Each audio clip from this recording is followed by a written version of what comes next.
My name is Jaymes Black, and I have the honor of leading the Trevor Project and the privilege to be a part of the movement to end suicide among LGBTQ+ young people. Carl?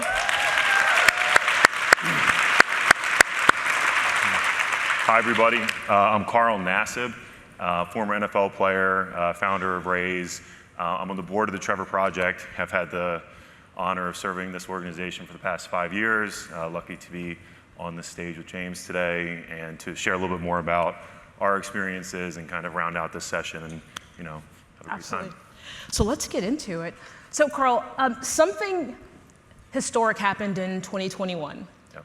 You became the first openly gay, active NFL player. You were playing for the, right, yeah. Thanks, guys.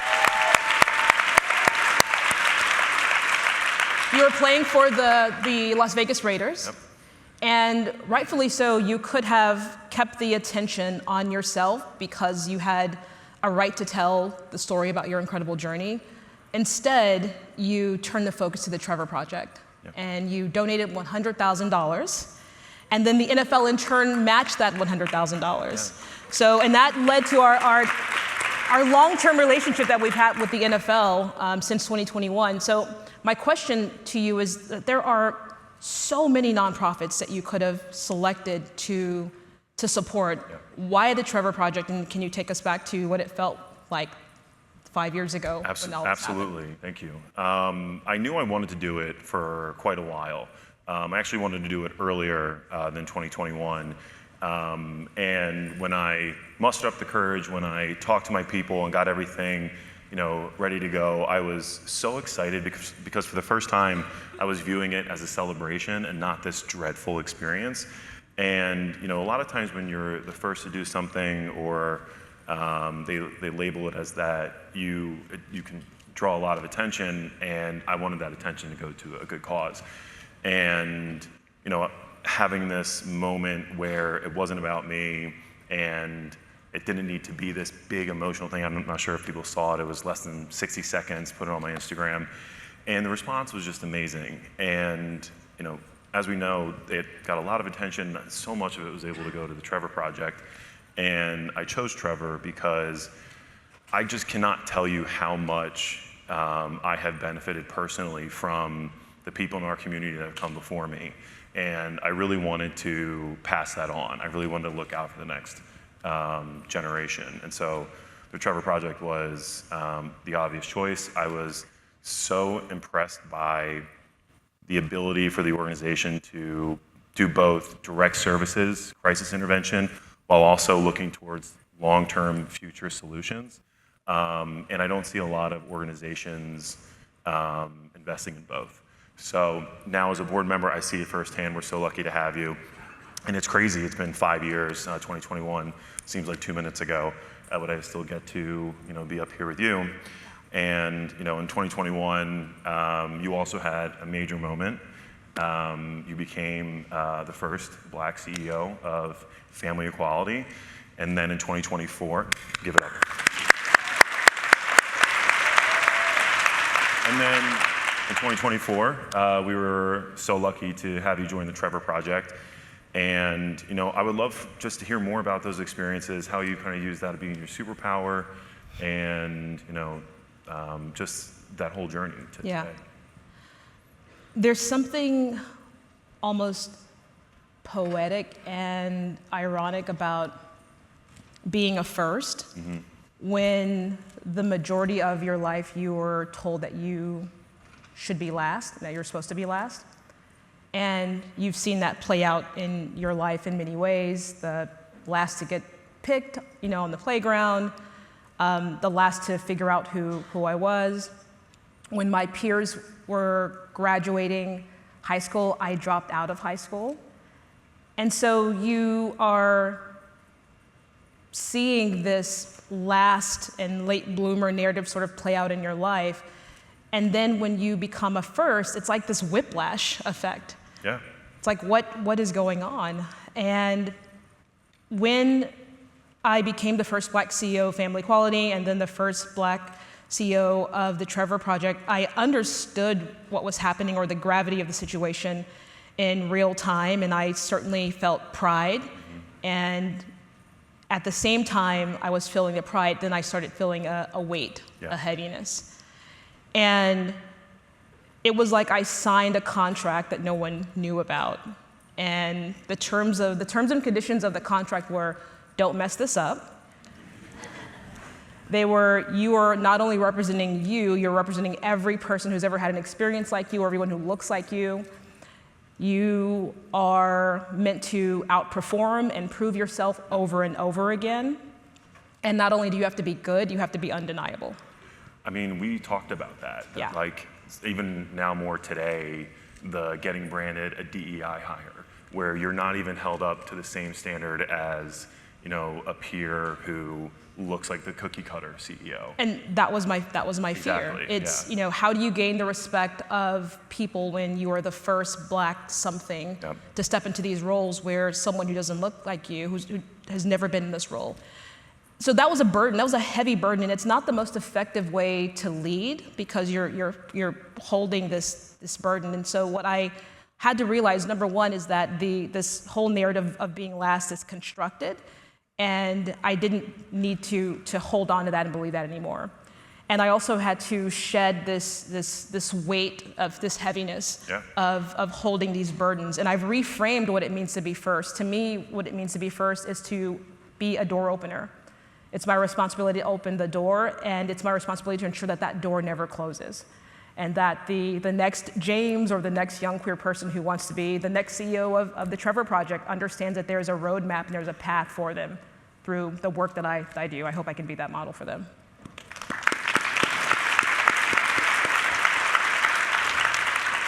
So, Carl, we've talked about you being a possibility model, not only for LGBTQ+ young people, but also for all young people. My twin 11-year-old boys included. They refer to him as Mr. Carl.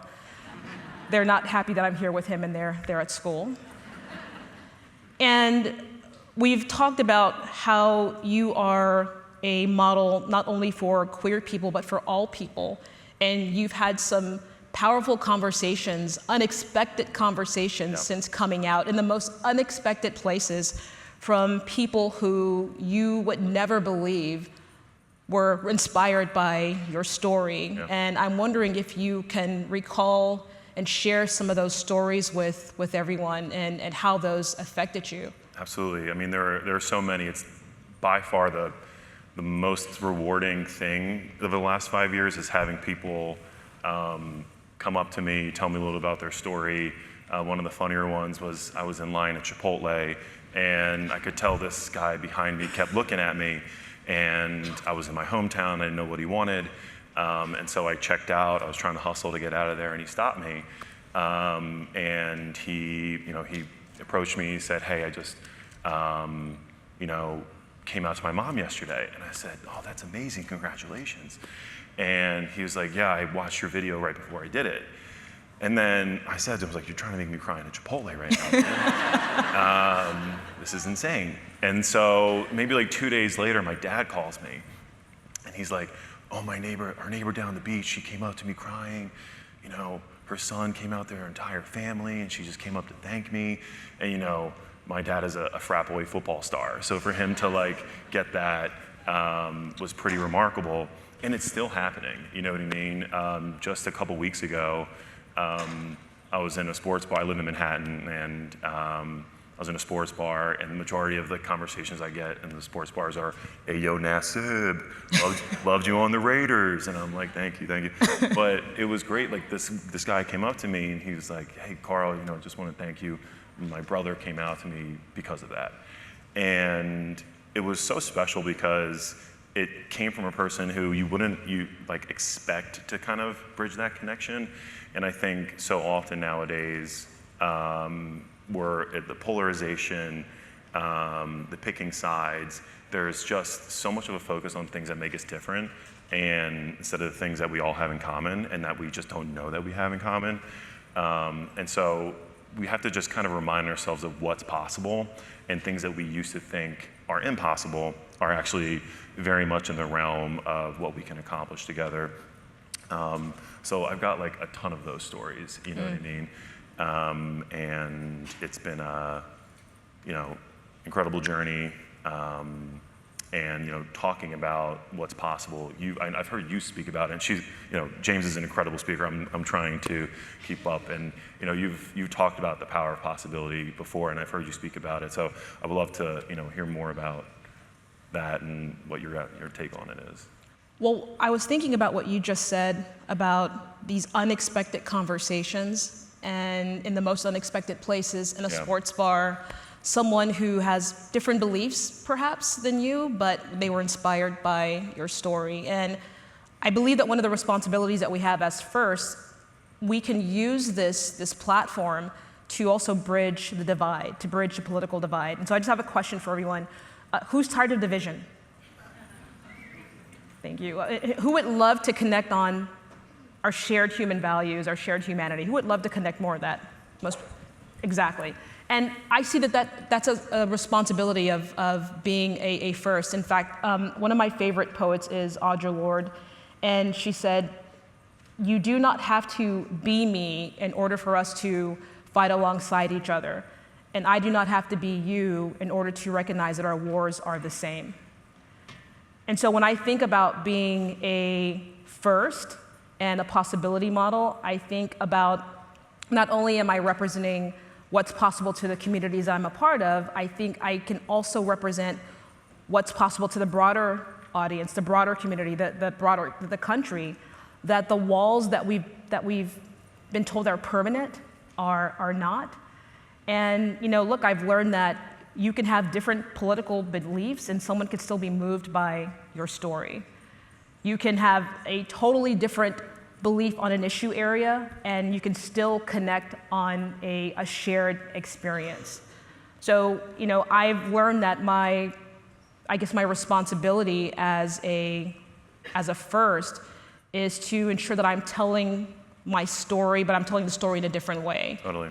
Right, and I've learned to tell the story in a different way so I can bridge those divides. For example, I've learned to tell the story that we have to depoliticize the issue of LGBTQ+ youth suicide. Yep. I've learned that the issue of LGBTQ+ youth suicide prevention is not a partisan issue. It is a human issue. Those are the types of experiences and issues that I think that we can talk broadly about in these roles as First in order to bring everyone together. And something that I don't think a lot of people talk enough about is giving people time. You know what I mean? I just can't tell you how much growth that I've seen over the last 5 years from people very close to me, friends, family, to where you first come out to them, you first start to maybe have one of those awkward conversations. And then a few years go by, and then you're just meeting right in the middle. You know what I mean? I've seen my friends who are, they're so stuck in the sand in one issue, and then you blink and you're still there with them. They see it from your eyes. Sometimes the expectation that because you want them to be exactly where you are right now. I mean, my older brother Ryan was a quarterback. He played for the Giants. He was the football star of high school. I was the skinny nerd, but I played more games than he did. So no big deal. But something so incredible, I live in Manhattan. My company, Raise, has powered the NFL's 2 biggest initiatives for the past couple years, so I work with all the teams. And the Giants texted me, they were like, "Hey, did you know that Ryan is coaching the New York City LGBTQ flag football league?" And I was like, I had no idea. You know what I mean? This is a guy who when I came out to him, he was like, "Sounds good," And then 5 years later, without me even knowing, he wants to coach a gay flag football league. You know what I mean? And so he's inspired by your story. He's inspired by you, don't you think? I would hope so. I don't think he would say that. But I mean, he wouldn't say that, but he was inspired. He was inspired by you. It was great. And I've seen the same in my life. My in-laws are uber religious, uber religious. And, I've been married for almost 20 years, and in the beginning, they did not understand. They were not accepting, and it really didn't matter to them if we loved each other. It was really about, this is not what the book said, what the Bible says you should do. And over time, what they have shared is that they've been inspired by the humanity of our family, that you are a mom just like anyone else, that Totally. you are married just like anyone else. And I do think it takes time. I don't expect that people are always, that there's a switch that goes off. I do think that there's a vulnerability that has to happen, and people have to see that we have more in common than we don't. And I think the other thing too is that we're more than the boxes that this country likes to put us in. We're more than those boxes. Yeah. And if I bring it back to the Trevor Project, we are so excited to be in this space. Munir, thank you so much for having us in. Thank you, Munir. It's really important for us. Because as I was saying, the issue of LGBTQ plus youth suicide prevention is not a partisan issue. And what we're excited about is to connect with many of you over the time that we're here at this conference to talk more about our work, to talk about how we can all work together, to talk about how we unify, to talk about how we help corporations navigate what's a really difficult time right now. We're really excited to meet you all offline, off stage, and talk a bit more about what it means to support our youth who are having a very difficult time in this country right now. And I think there's a lot more that we can do. And again, it's really more about how we unify and how we come together in this moment. That's what I'm most interested in. Absolutely. I mean, almost every event that I go to, I'm like, how can I engage people more about what we do at the Trevor Project?